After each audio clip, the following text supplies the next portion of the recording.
এটা জেন্ডাৰটো কি যদিহে আপোনালোকৰ সাৰ্ভিসটো কেৱল মেইল সেন্ট্ৰিক সাৰ্ভিস হয় তেতিয়াহলে আপোনালোকে মেন সিলেক্ট কৰিব যদিহে আপোনালোকৰ ফিমেল সেন্ট্ৰিক সাৰ্ভিস হয় তেতিয়াহলে ওমেন সিলেক্ট কৰিব যদিহে আপোনালোকে বোথ জেন্ডাৰক টাৰ্গেট কৰিব বিচাৰে তেতিয়াহলে অল সিলেক্ট কৰিব এটোটো আপোনালোকে সকলোৱে জানে এতিয়া আহিলো মই এজ গ্ৰুপলৈ এতিয়া এই এজ গ্ৰুপটো কোনখিনি মানুহলৈ আমি এই এডভাৰটাইজমেন্টটো যদি টাৰ্গেট কৰো বা এই এডভাৰটাইজমেন্টটো লৈ যাও তেতিয়াহলে কোনখিনি মানুহৰ ওচৰলৈ লৈ যাব লাগিব যাতে তেওঁলোকে 3 বছৰীয়া বা 5 বছৰীয়া যোনখিনি নতুন চাইল্ড আছে তেওঁলোকক ইনফ্লুয়েন্স কৰিব পাৰে যাতে তেওঁলোক সেই মন্টেছৰী স্কুলখনলৈ আহে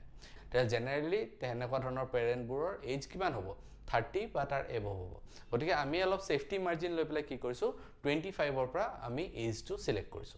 আৰু তাৰ যোনটো আপাৰ লিমিট হয় মানে ম্যাক্সিমাম কিমান এজৰ মানুহ এজনৰ ইমান সৰু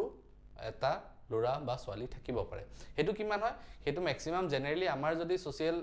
ইয়াটো চোৱা যায় তেতিয়ালে কিমান হয় 40 বা 45 কিন্তু আমি সেফটি মাৰ্জিনৰ কাৰণে হেতু 50 ৰাখিছো আপোনালোকে কমও দিব পাৰে ইয়াতে জাস্ট সেফটি মাৰ্জিনৰ কাৰণে আমি 50 ৰাখিছো